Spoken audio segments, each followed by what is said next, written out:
Hello, friends, and welcome to Tutti Talks, the podcast where music and conversation come together.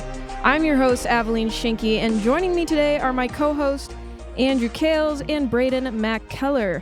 We're excited to be joined by our special guest, Dr. Joel Schut, a passionate conductor, educator, and performer who has made a significant impact in the West Michigan music community and is an active member of the American String Teachers Association.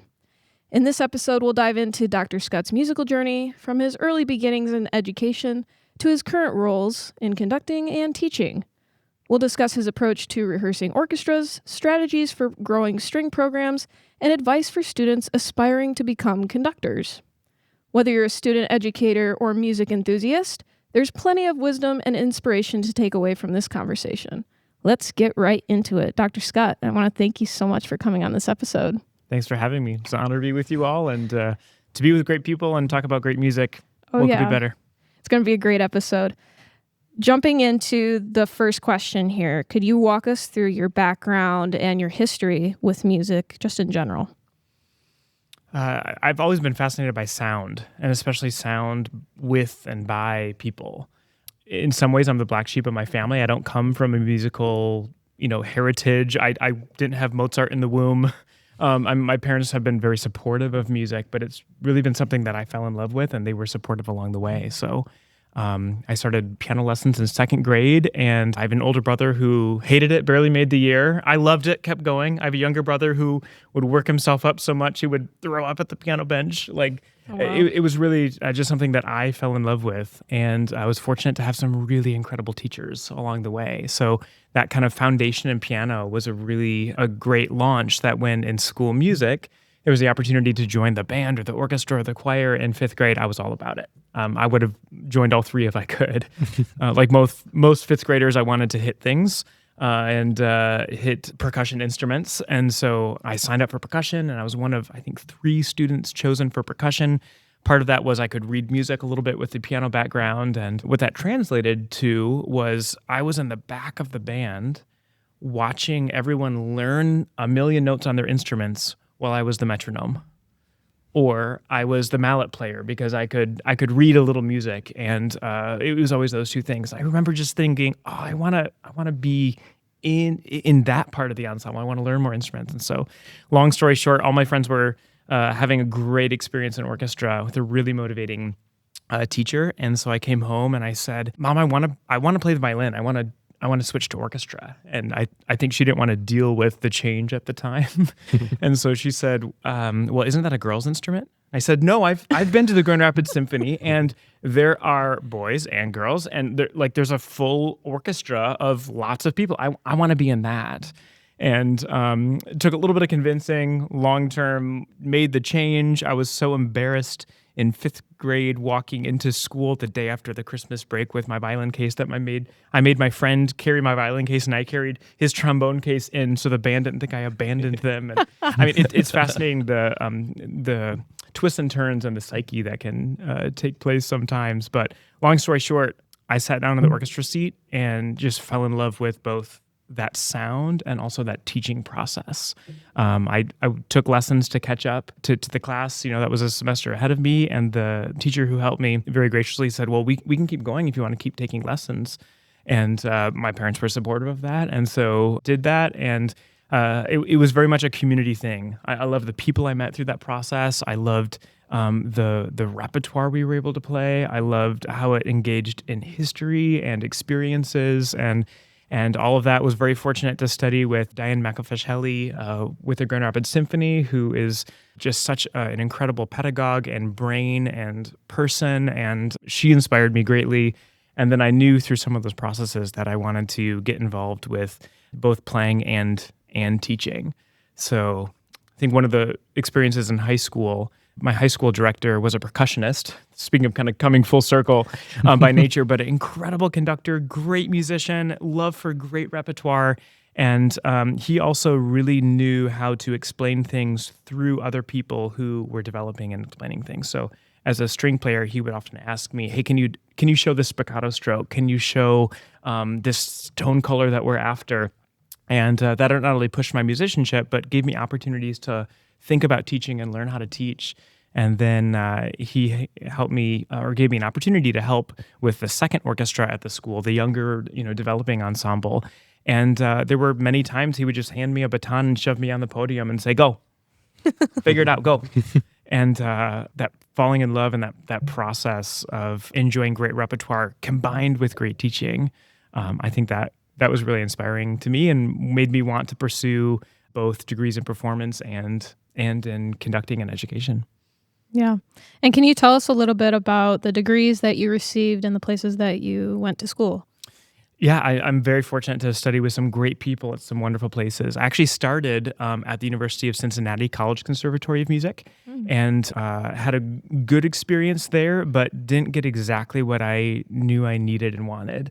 And I'm really grateful for some mentors and some just a personal identity formation that showed me, well, maybe there is a different place that could give me a better balance between performance and education. So I went there for a year, ended up transferring to University of Michigan. Bob Culver was there at the time, a fabulous string pedagogue, and also Johanna ten Barek, an incredible violinist.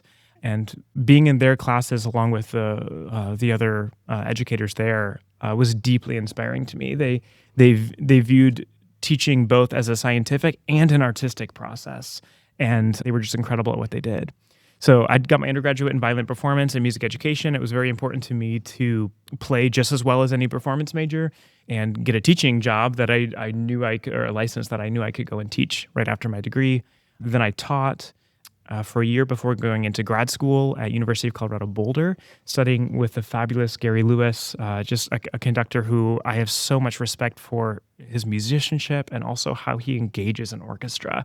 It's not just through a flashy personality, it's through a really respectful process and always rooted in the score and what a composer is telling and how things come together and how human psychology works and all of these things. So did a master's there and then taught once again in the public schools in Michigan. And I think the teaching between the degrees was really helpful for me to work out some of the things that I had been learning or considering or experimenting with. And so it was while I was teaching at Okemos High School in Michigan that I went to the university to sit in on some of the score study and rehearsals of their orchestra director, Kevin No, at the time. And in any degree program, I've really responded by being around people who think 5 times faster, 5 times more diverse, just have different ways of looking at things. And so I wasn't intending to do a doctorate. Maybe when I started it, I ended up just showing up to some classes, was invited to just sit in the back. And the more I was there, the more I could not attend. I would learn so much. Kevin No has just such an incredible way of looking at music and thinking about the process that he sees 10,000 things that I didn't at the time. And I had a master's at that point. I thought I saw some things, and it was really inspiring. And so long story short, was able to matriculate into the degree program there, and with some summer coursework, both teach at Okemos High School, which was a really beautiful laboratory to learn and grow in the art of conducting, but also to get a degree from Michigan State University, which has just such an incredible conductor education program. So I'm really grateful for all those places and also the teaching in between those and how they each kind of flavor that. So my undergrad is in violin performance and music ed, and then my 2 other degrees, my master's and my DMA, are both in orchestral conducting. Nice. Yeah. And could you briefly talk about some of the careers you're involved in now and what you're doing in Grand Rapids and some of the different types of organizations? Yeah, I feel so fortunate to be able to make music and do life with people here in Grand Rapids. I mean, I'm from this area. My family's here. My wife's family's in this area. So there's that, which is incredibly rewarding just from a personal perspective. But more so to be able to give back to a community that really I grew so much from some of the mentors and supporters in this area. It's huge. So I serve as director of orchestras at Grand Valley State University, which I love. The students, 3 of which I have the pleasure of sitting with now, are just incredible people, willing to jump when I say, hey, we're going to do this crazy thing. They just go for it. And they play their hearts out in the concerts. The level of performance and commitment has just grown so much. in the 3 years that I've had the pleasure of being here. So that's kind of the main job that I do.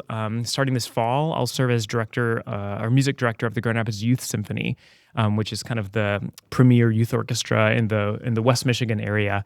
And I'm an alum of that ensemble and have such great respect for John Verno, Duo Shen, who really helped grow and make incredible performance experiences on really challenging and rewarding repertoire.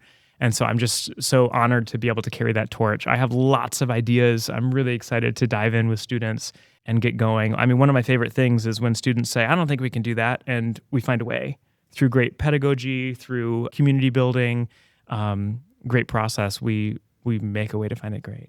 I also really love playing and getting on the other side of the podium. So I'm really fortunate to be able to sub occasionally when there's need with the Grand Rapids Symphony. It's an incredible orchestra. I have to say, of all the regional and professional orchestras that I've played in, they have been the most welcoming. Such a kind, hey, we're so glad you're here. We're so glad, you're making music with us. When I'm just a sub, it's not my full-time job. They don't need to be nice to me. It's really great. Also, their music director, Marcello Leninger, has just such a unique way of capturing the moment and the spirit of the ensemble. Talking with some of the musicians in the orchestra after my first time subbing with them, I said, okay, so why do you like the conductor? Tell me one thing that inspires you about this conductor. Of course, as a conductor, I'm always just interested in learning what works for other people and the whole process. And they said, I can count on it never being exactly the same. It's not enough to throw me off, but it's just fresh. And it was true. The Friday night performance had slightly different things, different asks, different wishes, different wants than the Saturday. And I could see my subbing that week was a little bit of glimpse into how that does, at that professional level, keep things really fresh for an orchestra and an experience. So I love living in West Michigan. It's an incredible place for the arts, and it's a place that has a tradition, but some of that tradition is pretty new and fresh. And so there's ideas and there's opportunities and there's people willing to say yes and to try things. And that, in addition to the natural beauty, I just feel a deep honor to call it home. Yeah. And you had mentioned getting degrees in both performance and ed. Did you always know that you wanted to go the conducting route, or did you ever think about maybe going violin performance or other things within the music industry?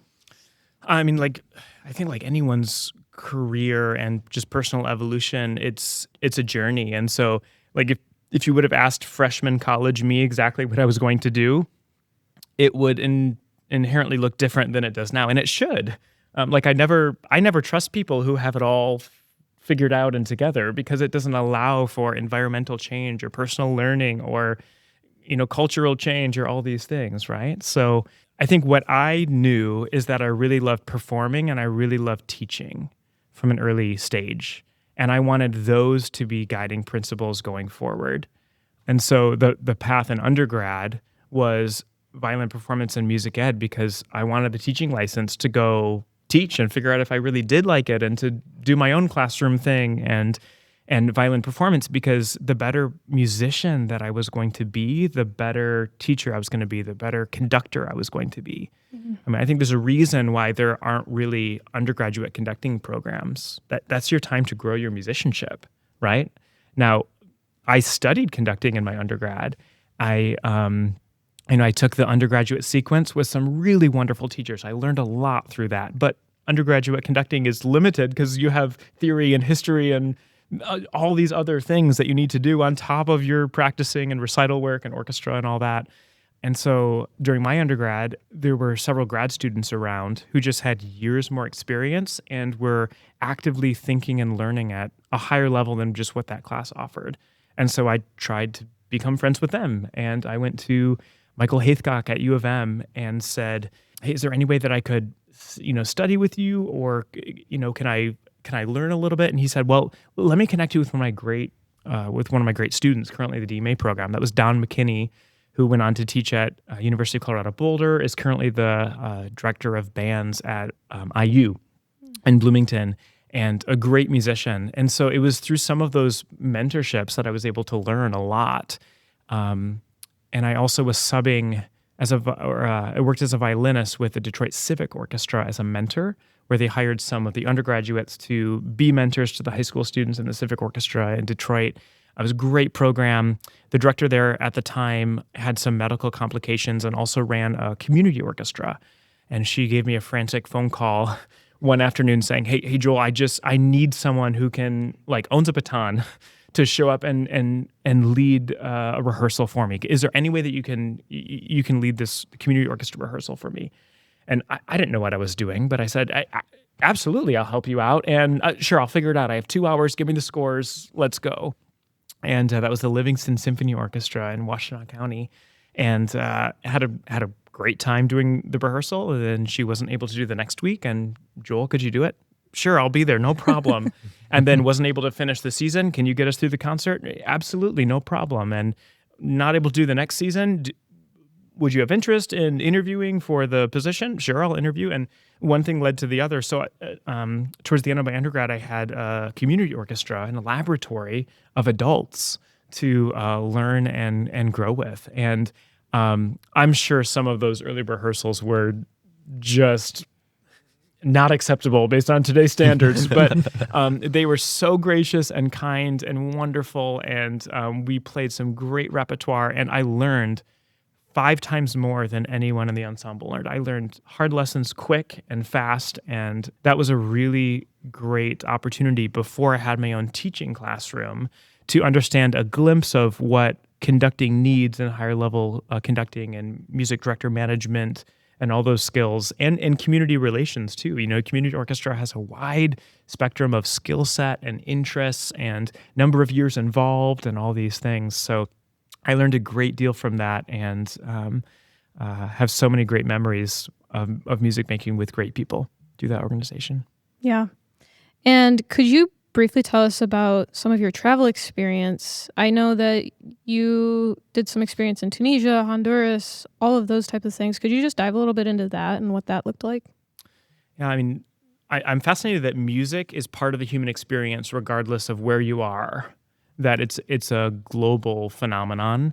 And I think that even though we study this Western musical tradition, we interact with that Western musical tradition based on our own cultural connection, and that can look different in different parts of the world, and we can learn so much how it looks different in the parts of the world. And so that sense of, or that desire to connect and to learn really fostered interest in engaging in cultural connection and share. So I was part of the Blue Lake Fine Arts Camp International Youth Orchestra as a high schooler, and then also worked on it as a staff member when I was an undergrad. That was a great experience living with host families and understanding what that connection between cultures was between Europe and the United States. And then in undergrad, I got connected with a grassroots organization called Cultures in Harmony, which is founded by William Harvey, who's a great violinist. He had an opportunity where he was sending a few people to Tunisia for essentially cultural diplomacy through music, a very grassroots. So we ran a camp there. So I went on a summer and had an incredible experience working with students and learning language and learning some of their music, sharing some of our music. And it really fostered a love for that share, that process, that opportunity to engage with what you love in a way that someone else also loves it. So have had the good fortune of teaching in Tunisia twice. I was a Global Leaders Fellow with the Orchestra of the Americas, an incredible organization based out of DC, which connects innovators in youth orchestra and professional education all the way throughout the Americas, North and South America. Went and taught at the Myanmar Music Festival, also with Cultures in Harmony. William Harvey at the time was the orchestra director and the high strings director at the Afghanistan National Institute of Music. And so when he was coming to the States for a summer, I was his sabbatical replacement in Kabul in 2013, learned an incredible deal, and I just so value the opportunity to share. I think with all of these, I learned probably way more than perhaps I even gave. And I tried to give as generously as I could with those organizations. But now being here in West Michigan, I think that's one of my long-term goals or interests is figuring out how we connect students and communities here in that global awareness, especially as so many things economically and culturally are turning inward and turning more towards national goals. I think music really teaches us how, even within that natural national identity, we're better in connection. We're better in web and community, and we have so much to learn. And music is a really beautiful way to teach that, not only from the sound, but from people's posture of how they get together through the art of music making. Would you say that there is a different level of appreciation for music in other countries? Having gone and conducted and performed in other countries, would you say that audiences, people playing in the orchestras, view it differently than maybe we would in the US? Yeah, I think both maybe view and experience it, right? I mean, in Kabul during the time of the Taliban, music wasn't allowed. It was banned. It was there was consequence. There was punishment for this, right? So music has a sense of like of fear in a way. Touring, I went on a tour in Mexico with Orchestra of the Americas and also in China, and those two cultures engaged in concerts very differently. I mean, in Mexico, just the length of applause and the enthusiasm was just different than the golf clap we get in the Midwest sometimes. Yeah. Right? Or like the 20 seconds of applause versus 2 minutes of like, wow, that was incredible. And I'm going to support that for a long time with my sound, the sound I'm creating. So yeah, I think they view it differently, but what I'm most interested in is how we can learn to appreciate it in different ways. And maybe the way that we appreciate it isn't the only way. What if we respond in a way like a concert in Mexico or the concert in China, or the sacredness that is doing music in a secret space where other people might not approve? That was a moment in Afghanistan, because it is personal expression, because it is a way of giving voice, of building community and saying something, being part of something. Yeah. Mm-hmm. So you had mentioned how you decided to come back to West Michigan, which, as someone who's not from this area, I can say it is like a hidden gem. There's so much like music in the community and local churches and public spaces. It's really great, and it's so great that your family's here, that you've been able to come back to them. Since you've been so many places, has there been another spot that you've maybe thought about settling down, bringing your family and working besides West Michigan? Yes and yes. The older I get, the more tired I get to move. I mean, I previous to Grand Valley State University, I worked at University of Colorado Boulder. I was an instructor there, taught the second level orchestra along with my great colleague Gary Lewis, and also taught in the music ed community. You know, when we moved there, we really thought that was it. We bought a house and we, did the thing. And pandemic teaches a lot, and the opportunity to be paid a wage that supports the number of kids you have, does a lot. And there's pros and cons to everything, and there's no perfect place. I think that's the thing I've learned. And as artists, I think we're really charged to not just look for that perfect, comfortable, frictionless space, but to find something that responds to the environment or the scenario or the culture. Or I think we're called to build. We're called to make noise. We're called to make harmony. We're called to see potential and to look beyond just black and white notes on the page, and to see something beyond that that's going to connect. And so I think there's lots of other places that I would love to visit, and I'm so inspired when I have the chance to go to New York or Chicago and hear something amazing, or to LA, or to the Berlin Philharmonic on the digital concert hall that comes to me through my computer screen. It just feels like such a treat. But sometimes your body knows where home is, and you build and you connect where that space resonates. And I just feel really grateful to be in this space and meet you all through it. And we're glad you're here too. We're Yes. very lucky Yes. here. Yes. Yeah. So I feel like the age-old question with music is, how do you manage burnout? And there's always so many things on our plate as musicians. Do you have strategies with your growing commitments in your career and your kids and everything. Do you have strategies to manage that like overwhelming career choices? I was going to ask you that question. I have things I'm experimenting with, and I have mentors that I call upon and that I learn from.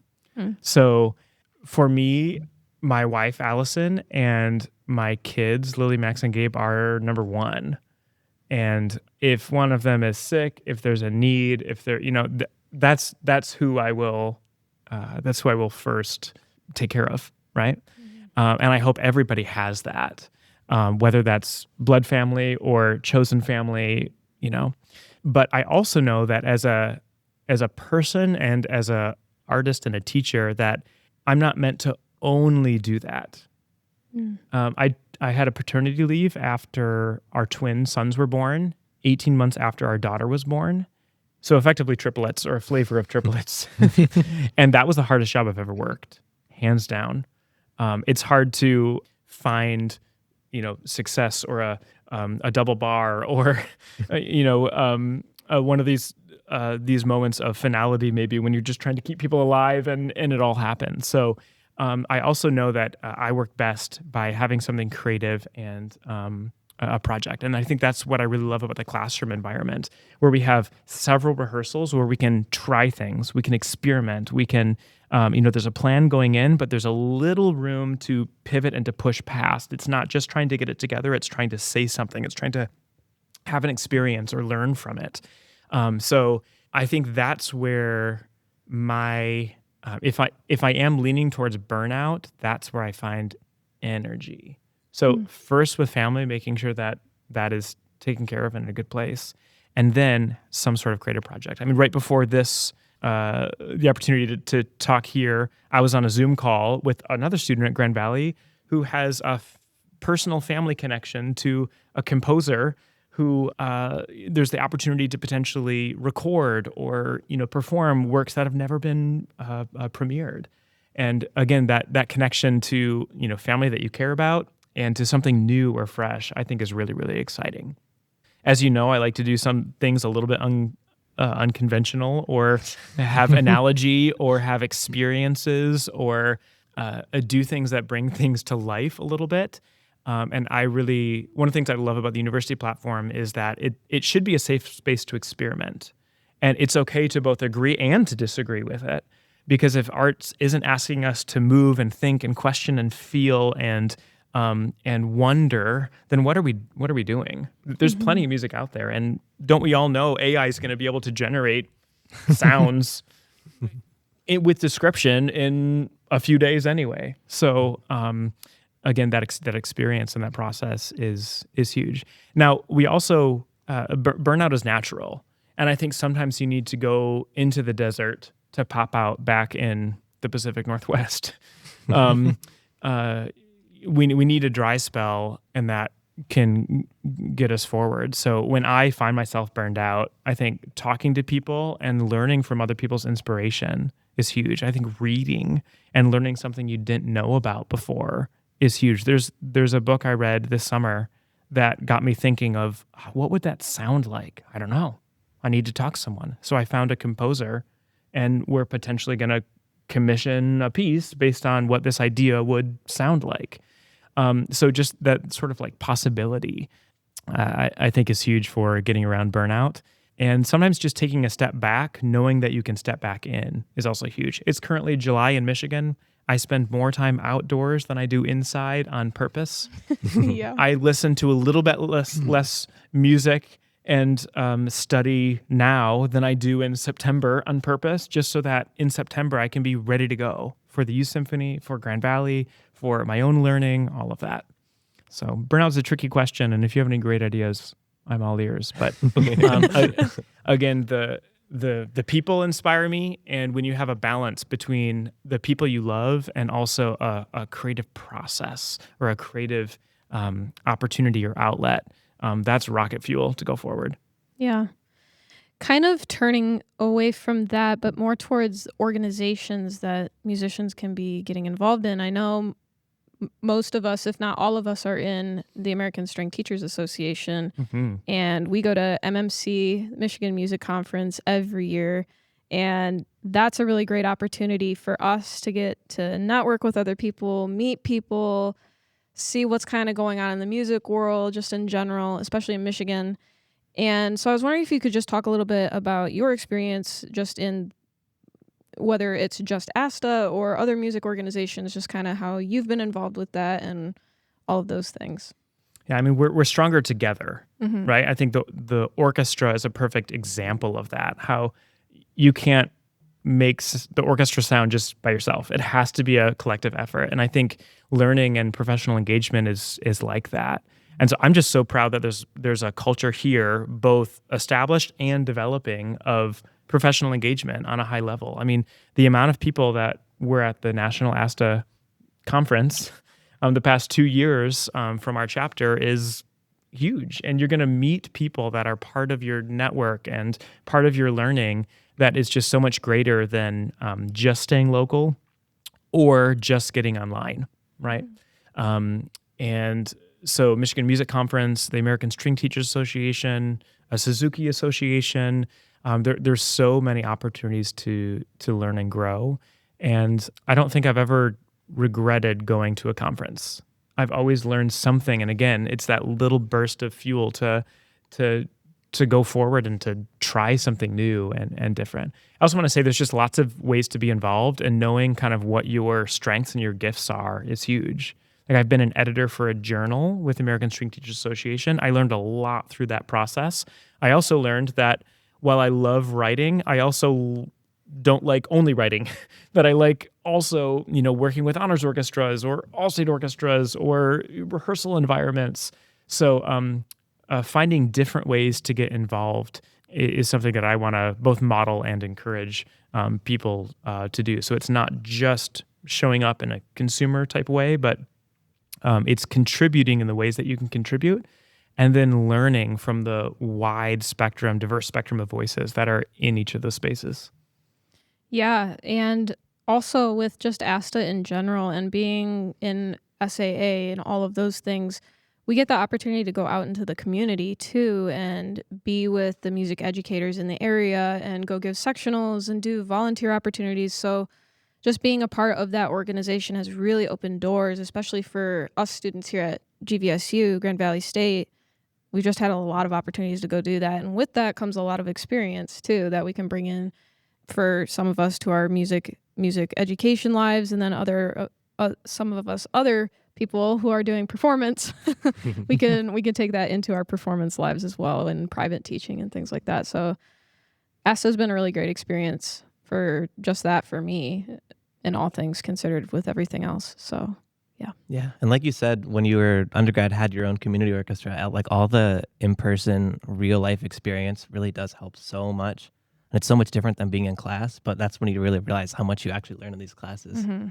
Exactly. Yeah. It's the application and being present enough to understand that, yes, you're learning something in your head or in context, but playing it out and knowing it plays out with different culture, with different attitude, with different demographic, with before lunch, after lunch. Like, there's a lot of variables in the mix, and it's that real life experience that really makes it meaningful. Yeah. So speaking of in-school experience, in-class experience, you're a string player, and I know you did percussion too, but mostly strings. We're not going to count that. Yeah. It was fifth You don't grade. want me as a percussionist in your orchestra. But for those that might not know, orchestra in school is usually just violin, viola, cello, bass, only strings, and the band is only the woodwinds and brass and percussion. When you have a full orchestra or you're conducting a band, how does your approach differ from conducting only strings to when you add winds and brass and percussion in? I think it does and it doesn't differ. I think it does in that wind players and brass players use different vocabulary than string players, which have a different vocabulary, if you will. So there's maybe some translation of terminology or process that happens between the different sections. But at the same time, musicianship is musicianship. And if you ask for the listening agenda or the musical goal of of what we need to have happen, that can translate a lot. So I think there's a number of like strategies that I've both observed and tried to personally develop. You also get a lot of information, whether you get like the head nod from people or something else. There's also a personality difference. I think I recently heard this explained, which I think is hilarious, that band and orchestra personalities are a little bit like dogs and cats. So a default generic, shall we say, band personality is a little bit like a dog. Like, okay, we're gonna do this thing. All right, great. Yeah. Okay, great. Yes. So like, no problem. Go play fetch. Easily excitable. Great. And orchestra musicians by default are a little bit on the other side of the spectrum, where it's cat-like, where it's like, okay, I'm just gonna watch you for a little while. Gonna observe you, and then I'll execute. But the love is there. It's just not as extroverted outside the skin. It's a little bit more savored or earned, or a longer term process. So I can think of a few examples maybe where that played out, or even maybe from my own experience sitting in an orchestra chair. So with that kind of psychological difference, as well as just some of the terminology difference, there are nuts and bolts mechanics that need to change in speaking. But I love nothing more than saying, "Hey, horns, can you play that with a down bow?" And they go, where they have observed and have watched, right? Or violas, would you blend into the sublime tone of the third horn? And all of a sudden their ears go, and they listen, and they're making a sound, or they're trying to make a sound out of their instrument, which is different than just the Walton Viola Concerto, right? It asks them to chameleon and to blend, and again, to be part of the greater than just what the instrument can produce. That I love. Yeah, and speaking of, this is going to be your 4th year at Grand Valley? Yeah. Right? And since you came here, I know we've all noticed a huge explosion of the number of strings, like the quality of our orchestra. Thanks to you. Oopsie. Has there been any tips or any things that you've done in specific to try and recruit more strings, or what has your process been to get more strings? I know our cello section has like almost tripled in numbers since your first year here, and our violins are like we're filling up the whole stage. We're out of space on stage. Yeah, I mean, Amazon Prime. Overnight delivery. Yeah, exactly. I mean, I think you all can speak to this maybe better than what I can, but I think if we build a culture, success breeds success, right? So if we build a culture of people wanting to be there, working up, showing hard, and it's not done just through a flashy personality or just through yelling and screaming and demanding and all of this, but it's done through process and getting people to listen and to think about things differently and to explore different types of repertoire or the pairings of different type of repertoire. I think that attracts. Now, have I gone into the schools to work with a whole bunch of orchestras in the area? Absolutely. I've tried my best to do that and to create an easy pathway for both teachers to recommend students to join our efforts, as well as students when they know they're on campus, whether they're performance majors, yay, whether they're music education majors, yay, or in general studies students from across the university, that they know that they can audition and play great music with us. So I think success breeds success, and I've tried to do my best to create great experiences and thoughtful experiences and program things that people want to be a part of. And I think when those things are in place, then again, it creates something just greater than one person, greater than itself. And I hope to be here for a long while, and I look forward to the many iterations and flavors and repertoire that the orchestra will be able to experiment with. You all aren't allowed to graduate, by the way. I'm actively trying to find ways to fail you. But so far, my efforts have been no. I know some of us are going to have like 5 classes with you next year, so you have lots of chances. Let's go. It's going to be a fun year. I'll wear the same shirt to each one of them, okay?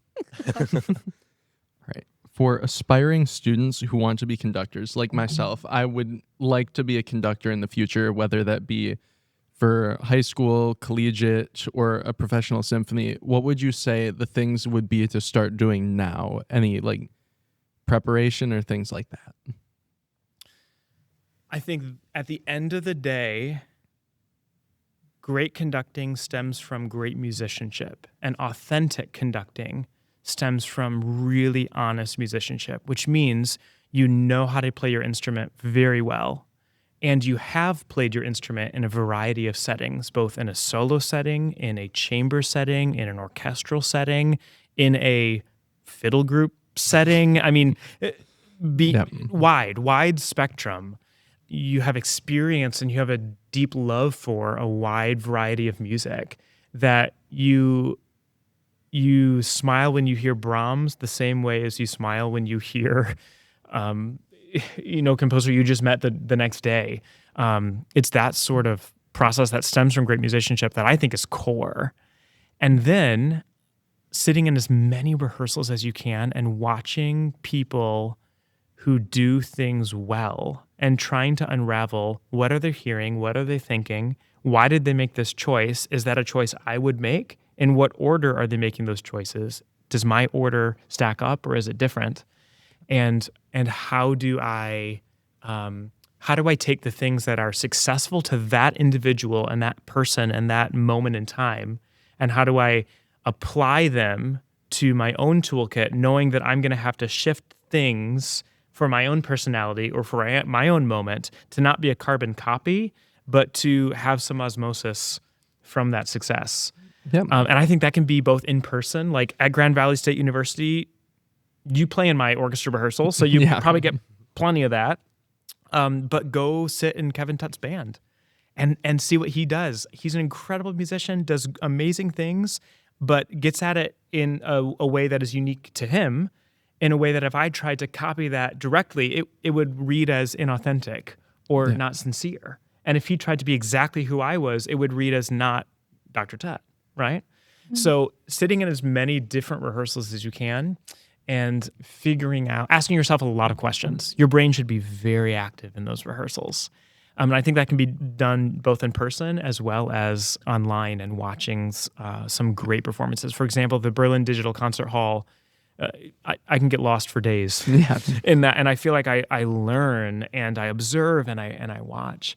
The other thing is just going to as many master classes as possible and learning how different people talk about music.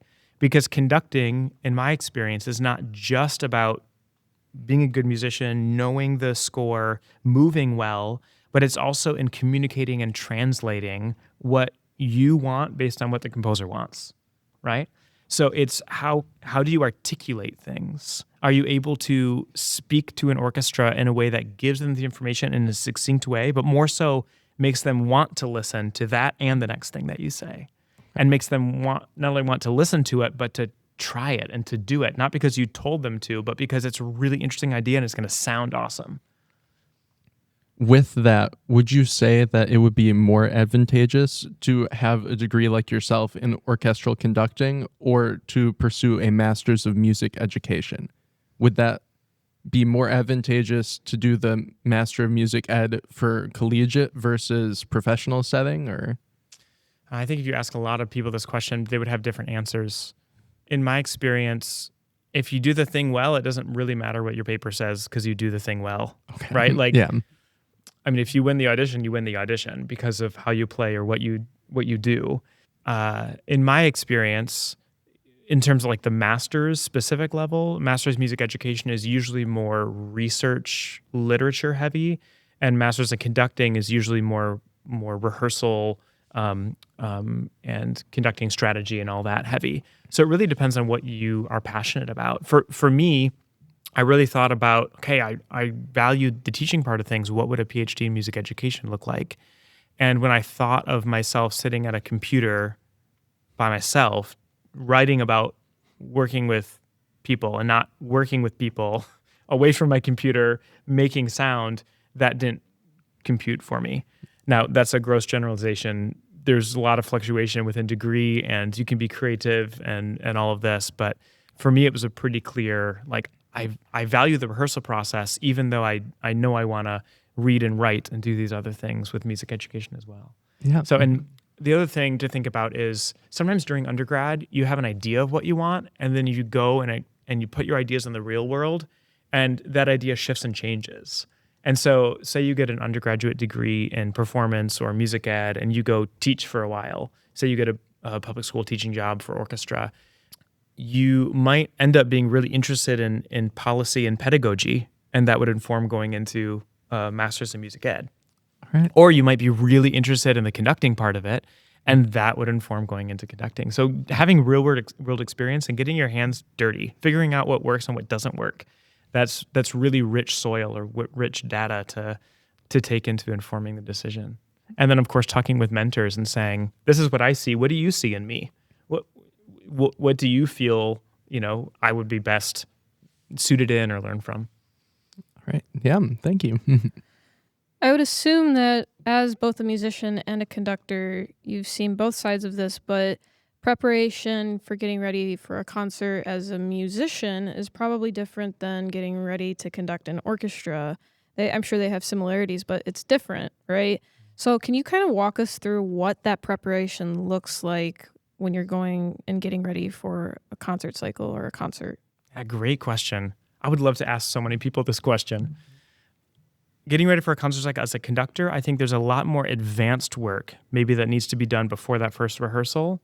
As a violinist, I know I need to know my part, and I go to orchestra to really learn how my part fits in with all the other parts. And as a conductor, you learn everybody's parts and you know how it fits together. And more so, you know where the cracks are and where it's probably going to fall apart and what doesn't need much rehearsal time and what needs a whole lot of rehearsal time and what will likely come together quickly and what needs a surgical intervention or like a projection on the screen of this is what happens where. So I think with conducting, there's a lot of advanced work that needs to happen. In terms of the performance, something I've been thinking a lot about recently is there's a lot of psychology that's transmitted from conductor to ensemble. And if you are not centered, and if you have a lot of like, oh, how's this going to go? That only magnifies in the ensemble. So the harder, more challenging the music, the more centered and just, we can do this, transmit calm, exactly what we prepared, let's go. That, to me, is what the ensemble needs. Or at least if I'm playing in my own ensemble, that's what I want. So before a concert, I think there's a lot of like centering. There's a lot of quiet. There's a lot of audiating. There's a lot of like the key movements or the key go-to places that are helpful, as well as responding to whatever the challenges were in rehearsal or dress rehearsal. If the person got the thing that I tried to show the last time, well, then I don't need to show it again because they got the thing. So what new thing am I going to do, or how am I going to shift or adjust to keep things fresh? I think that's really helpful or important. Yeah. And kind of going backwards, you mentioned that you sub in for the Grand Rapids Symphony too. How does that process work when you get called in to sub in for somebody? And with that, what's like the shortest time frame you've had to prepare to get a piece of music ready? Like that's a lot, especially if you're doing like a Mahler symphony or something. Like that's a big. It is a lot, and also you have to know how fast you can learn music. I feel very fortunate for some experiences as a violinist that forced me to triple my speed. As a violinist, I played for 2 summers with the National Repertoire Orchestra in Breckenridge, Colorado, an incredible organization. There's 3 major concerts they do a week, 2 major classical performances, and then a pop show. It's a lot of music. You're playing and nonstop, and you have time to practice, kind of, but you don't have time to learn everything like you might learn your Brahms Violin Concerto, right? So you have to triage, and you have to figure out quickly where your energies are focused and what can be absorbed quickly in rehearsal. One of the things I love playing with Grand Rapids Symphony is that the learning curve is just really steep. No one makes the same mistake twice, and people anticipate whatever mistakes they're going to make. They know their part cold the first rehearsal, and they come to rehearsal with their ears up and open. Like, oh, how does this connect? How does this work? And to me, that's a really high level of music making and art. And that process of learning and of problem solving is great. Now, that might need to shift a little bit in university ensemble. We might need a few more laps. There might need a little bit more how-to, a little bit more pedagogy. But aspirationally, that's what we're after, the highest artistic level with an efficient and time-honoring process. Yeah. And with the conducting side of things, you have kids at home, you have a busy schedule, you teach here, you do stuff with GRS. As a conductor, with your violin performance side of things, how do you keep that alive, I guess? Like, do you actively practice at home every day, a couple times a week? Like, what does that kind of look like in your life, trying to keep that performance aspect alive, besides being involved with the Grand Rapids Symphony as a sub? Mm-hmm. You play second violin. I'm kidding, but kind of not kidding. I mean, you know Yeah. what you can do and what you can't do. Right. And I can play right now, but I'm not in the world's greatest shape. Mm-hmm. I'm not ready to like solo with an orchestra right now. And so I've been asked to do things where I know I don't have time to prepare. And then it's my professional obligation to decline it because I wouldn't be putting my best foot forward. Like there was an opportunity to perform with Grand Rapids Opera, and I just did not have the time to prepare. I could have done the performances, but I couldn't prepare. So my answer had to be no.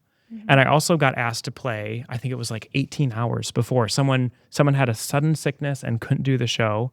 And I had played that program, that part before. I knew I could get it back. I had, 3 hours that I could dedicate towards getting it back in my hand. And yeah, I can do that. And interesting challenge. Let's go. Right? So just knowing what your strengths are and what your capabilities are and being realistic. Not everything. One thing I learned from my undergraduate violin teacher, who is a monster player, incredible personality. He said, you know what, Joel, there's never a perfect day, so stop looking for it. There's always going to be, something that goes off. And so it's all in how you adjust to the imperfect scenario. And some is impossible, and then you don't do it. But some is like, yeah, I can. Whether it's performance anxiety, whether it's humidity, whether it's, sound, number of people there, whatever. Knowing your limits and adjusting to things and being able to say yes to things even when they're not 100%. I find this generation really bad at that. And there's something about saying yes when 90% of it can work and quickly learning to make up the rest that I've learned a lot from, and I hope I model that and other people can learn a lot from. Yeah, and just kind of stemming from that, do you get nervous when you go up to conduct? And if you do, how do you deal with that? I only get nervous if I'm worried about what other people are thinking about me. But I've learned to care about that a whole lot less. And the more I approach the podium, I get curious. I get curious of like, okay, how is this going to work? Who's going to listen to who? Is it going to be, and if I show this here, what's the effect going to be? And, if I conduct a little bit less here, and then I give an assertive moment here, are people going to respond to it? Like what's in the score? The older I get, hopefully wiser, the more curious I get about the process rather than the nerves part of it.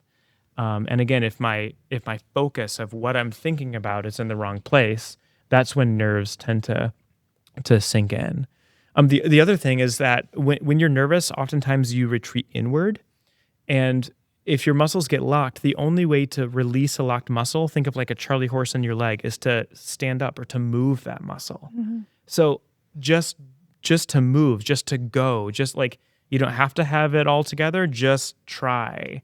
That process gets rid of any of the nerves. Now, there's a lot of like mental preparation that can go into it too. Like if I ever conduct something from memory, I take walks. And I try to conduct or think through while I'm kind of distracted with movement or, hey, there's a bird, or watch out for that car, or whatever, right? So that I'm anticipating. I won the Stanley Medal at University of Michigan, which is like the highest undergraduate award that they give during my undergrad. Like really honored. It's so rare for a music education person to get that. Thought that was awesome. And in order to, as part of getting this award, I was asked to play at the graduation ceremony as an undergrad in front of all the masters and doctoral students and their families while I was student teaching and not in tip-top shape because I had done my recital the previous semester. And I thought, okay, I know I'm going to be like shaking like a leaf if I go up there. Like and if I get in the wrong headspace. And so what I did to prepare is I chose a piece that I knew I could play well and I really cared about. And two, I tried to simulate experiences that were way more ridiculous than what the actual one was going to be. So I would run around our house and get my heart rate elevated, and then I would pick up my instrument and have to hit it cold. And I would try it again and do it again. And I would try to simulate experiences that stretched me beyond what the reality was going to be. And I think there's a lot of parallels that we can do in our performance lives or in conducting life to be the most authentic and centered and focused self in the moment. That is a good strategy, getting a heart rate up like that. I know some of us in the violin studio also have some performance anxiety, so there's been some lessons where you've been walking down the hallway and you hear footsteps, and someone's running around the hallway before, like during their lesson. Yeah. And to get the heart rate up in performance practice. That's what Great that strategy. is. That's probably, it's right by your office. It wasn't too. punishment for out of tune playing or anything? No push-ups or anything, no. Okay. I love it. I know you've played so much great music and you've conducted so much great music with us, especially the last couple of years. Every program, like every month, has a masterwork, a hit that the audience even has heard. And that's kind of rare at classical concerts, I feel like sometimes, especially when it's families coming. Do you have a list of pieces that you still want to conduct that like they're aspirational that you haven't conducted before or that you really want to, either at the professional level or collegiate level? Yeah, and it's long. I mean, I don't have it like prioritized because to me, it's like good cooking. Like programs have to go together and they have to nourish the orchestra, from a learning and an enjoyment perspective. But absolutely, I think here I've just been trying to be very strategic about making sure that people have experiences that are going to be foundational and transformational. So like playing Beethoven 5, when I asked around, not many people had played it. People need to have that experience. Mm-hmm. And so much of music history also links back to some of those formative works. So that's important. Also playing new repertoire with living composers, like when Matt Forte came and wrote a piece that we had never known before, and it was a work in progress on all of this. Learning how to accompany a great artist, with our faculty soloists and student concerto competition winners. I mean, there's a certain set of needs that I want to make sure are prioritized, but absolutely, there's a long list of things that I would love to explore and learn from. I mean, there's things I'm intimidated by, just as much as there's things I'm like super curious by.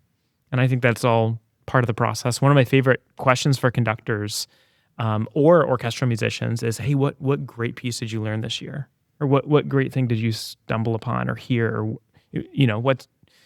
what have you rediscovered from the past, or what's being written in the present that is moving you, that is making you curious? And usually people have something, both what they hated and what they loved. And that should be art. We should have a reaction or some sort of chemistry to whatever we're interacting with. If you don't mind me asking, are there any like one or two pieces in specific that you really want to conduct? I know that's a terrible question. I've played Mahler 1 several times. I would love to conduct it. It's a beast and an undertaking. So, having the right personnel, having the right time dedicated to it. I think doing it in whole, in collaboration, or in movement extraction would be really, really exciting, either here or with Grand Rapids Youth Symphony. Well, I don't want to give out all my secrets.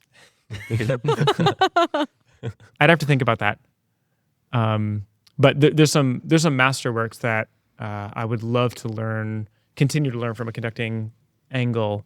And there's also some newer works that I just haven't gotten a chance to know yet that are on a listening list that I would love to get a chance to look at the scores to, and to dive into their mechanics. Yeah. Well, I know we're excited to see what you have up your sleeve. Yeah. It's going to be fun. Yeah. So the hiring process for a conductor, I know for professional musicians, it's more of blind auditions behind a screen and there's multiple rounds. Is it similar for conducting? What does it look like for a conducting audition or like a job interview? It's so wide and varied. And people have so many opinions, and there's so many things that don't make sense about the process in my experience. I mean, I've tried just to be who I am. I love great music and I love great teaching process. And so if you care about those things, then you might like me. If you want me to have an accent that is not Midwest and to not ask people to play with slightly different colors or connections or things and just conduct the things, then I might not be your person. So it really depends on what people want. I mean, in the professional world, things happen for all different reasons. And the professional circuit of conducting, you get a lot of no's. And you get a lot of no's even if you move the best, or if you know the score the best, or if you know the director of the board, or whatever it is. So I think there's a lot of things that don't make sense, and you have to be okay with that as a professional conductor. You also have to be willing to work anywhere and with a wide spectrum of skill set or budget fund or things like that. I mean, I think in the teaching process, at least when I've been on hiring interview panels, it kind of boils down to, does the teacher care about the people in the room? Is there some sort of connection, or are they above the process in any sense or feel? And then are they willing to challenge them? Are they willing to advance it or make it better? And that's where the pedagogy and the strategy and the movement and all of that comes in. So if people feel that they're cared about and feel like they're challenged, that will have success in the end. All right. So now going back to the rep a little bit. So we can't get away from it. Down. We can't get away from it. Yep. What do you think about when you're programming your repertoire for your programs, especially for Grand Valley? Like, I know last year we did a bunch of overtures all in the one concert, and then we did the Anime Symphonic Suite. Do you think about contrast, the skill level of players? Like, what do you take into account? It's a great question. This is the hardest thing that I feel I have to do. It's the hardest part of my job, because when you get it right, it hums. And when you get it wrong, you know immediately, and people start getting frustrated and ticked and, turned away. So again, that meal preparation analogy, I think how the French call conductor chef de l'orchestre, like the orchestra chef, right? That you're preparing an experience that will be interesting and nourishing and filling in all the ways that it needs to be. So for me, as I think of my work at Grand Valley State University, working with a orchestra of undergraduates who need certain experiences, I want to make sure that they play masterworks just as much as they play newly written or composed for works. I want them to be able to play multi-movement symphonic works as well as concertos that have some sort of accompanimental feature. I want there to be some student solo opportunities just as much as I want them to be some equal parts for brass and winds and strings. The other trick that I think most students don't often realize is there's a lot of thinking of, is each part going to be challenged?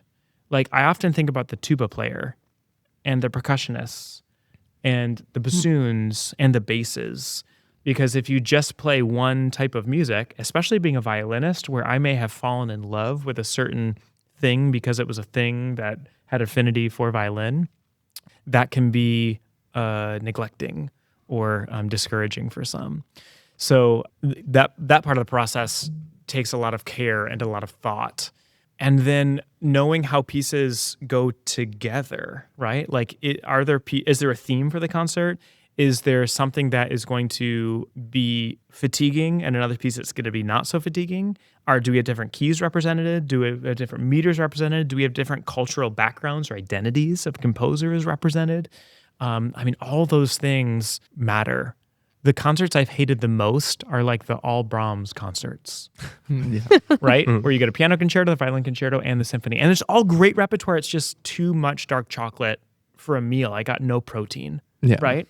And so having something that is the appetizer, something that's the main course that has some starch and some protein and some veg, and then a sweet something also, I think that's really huge. So I think the big risk that I took this past season here at Grand Valley was finding something that would equate to a professional orchestra pops cycle, right? And so we played the Anime Symphonic Suite by Tony Gu, who's a composer from Australia, who came to Michigan for our performance. How incredible is that?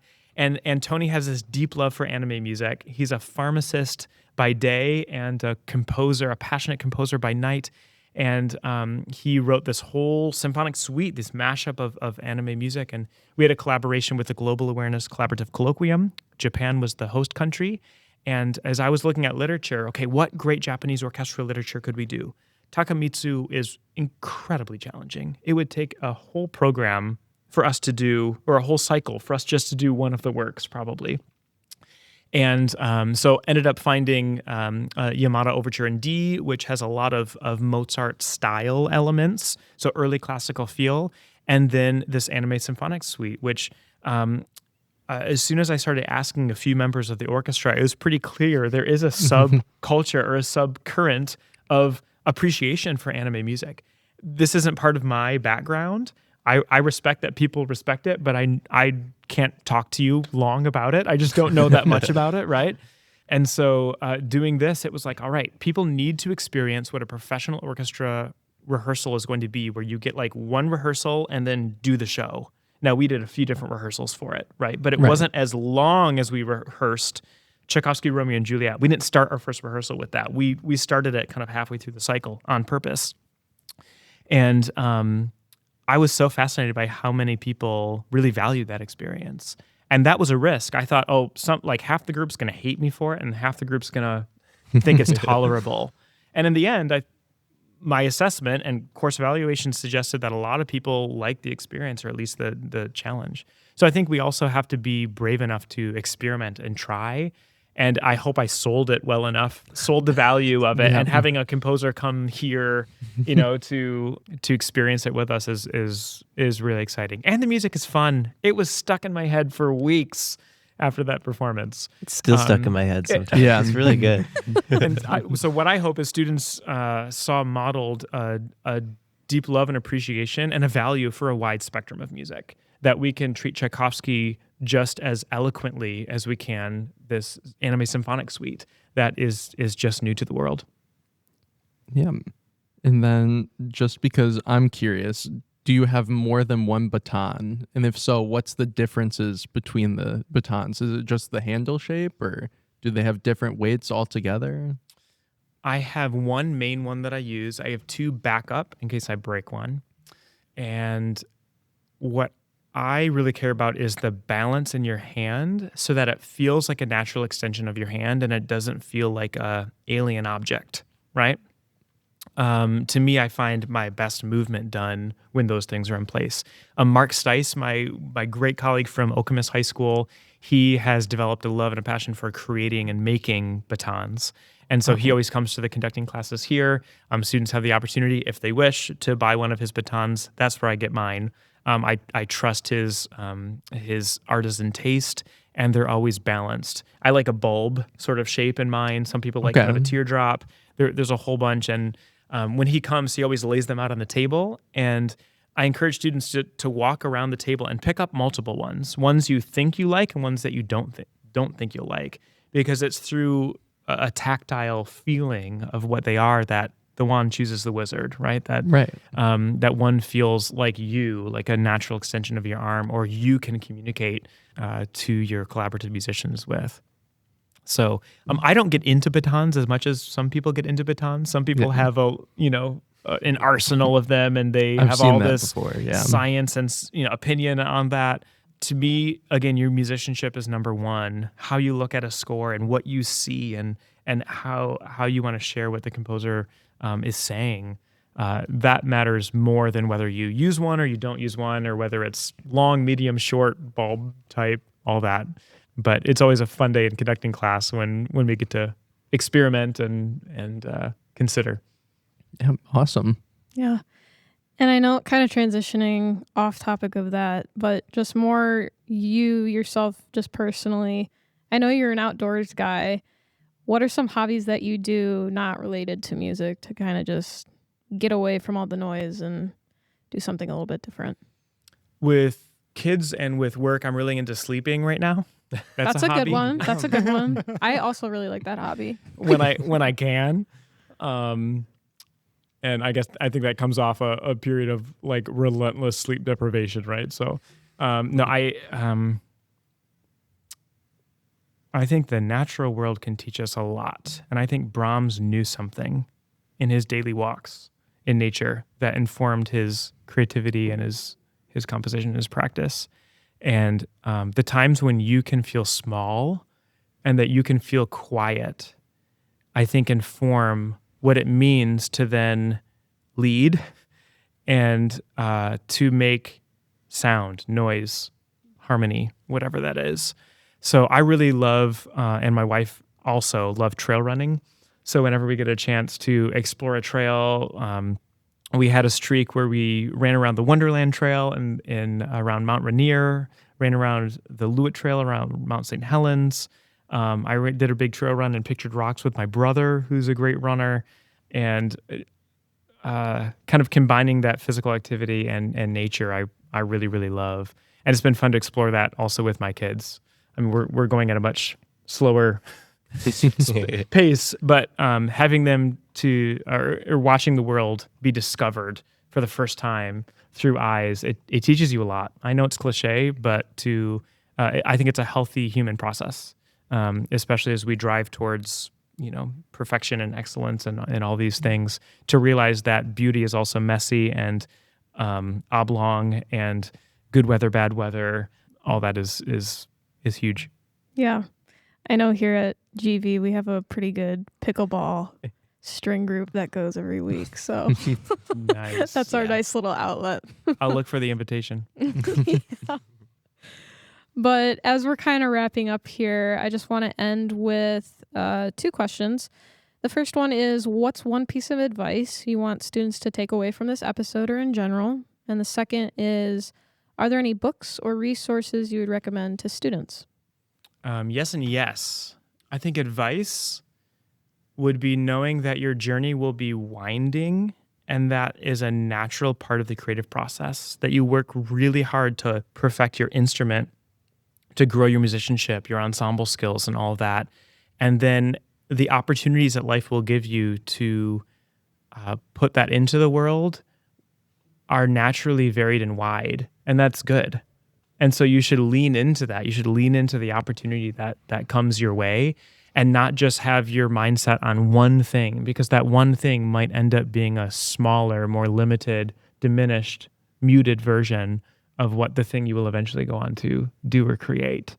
For example, I never thought I'd be back in West Michigan, and I'm so grateful I am. And I feel like I have so many opportunities to be creative here. And so being open and interested in that possibility is huge. I think as far as books or resources, I think if you're not reading or entertaining new ideas, your own ideas in time mean less and less, because they're not sharpened and they don't interact with anything, right? And I love Ben Zander's book, The Art of Possibility. I find that incredibly inspiring for musicians and artists. And I love reading music and kind of rehearsal and conducting books. So I find it interesting. But I also like doing completely the opposite and reading other things and other experiences. Bill Bryson or fiction or The Overstory got me thinking about trees this past year. And I can't look at trees out a window and not think about them differently. Or like The Anxious Generation, which a lot of people are talking about right now, and how, you need some sort of tension or stress from a tree perspective, that trees grow taller outside in nature where wind can blow their branches than they would in Meyer Garden's greenhouse, where they have the perfect, condition or environment or things like this. So reading things that challenge us and inform, I think, is an important part of things. And I know I'm my best self when I can have some of that time to have input. I know it's hard in undergrad. You're reading a lot, and sometimes your curiosity is tapped. But using times in summer or using different mediums. Like I used to be terrible at audiobooks, and now I can actually follow them and track them, right? So using that or podcast or a variety of mechanisms to engage, to learn, to listen, to be curious. I think that's huge. Yeah, I would agree with that. Hey, you're listening to this podcast, so you're doing something right, you know? But that's pretty much going to wrap it up for today's guest episode. I want to thank Braden and Andrew for being my co-hosts on this episode. It's been really great to have you guys with us on this episode for today. And of course, a big thank you to Dr. Schut for joining us. It's been an absolute pleasure having you. If you or someone you know would like to be featured on Tutti Talks, feel free to DM us or email us at tuttitalkspodcast@gmail.com. Be sure to follow us on our socials at Tutti Talks Podcast and subscribe to our YouTube channel to stay updated on all things music, from guest highlights and upcoming episodes to behind-the-scenes content and performance clips. We're passionate about connecting as many musicians as possible, and you can help us grow this community. If you enjoyed this episode, please share it with a fellow musician, colleague, or friend. Whether they're in your ensemble, your studio, or simply appreciate these conversations, every share makes a difference. Thank you for tuning in to this episode of Tutti Talks. Keep the music playing, keep the conversation going, and we will see you in the next one.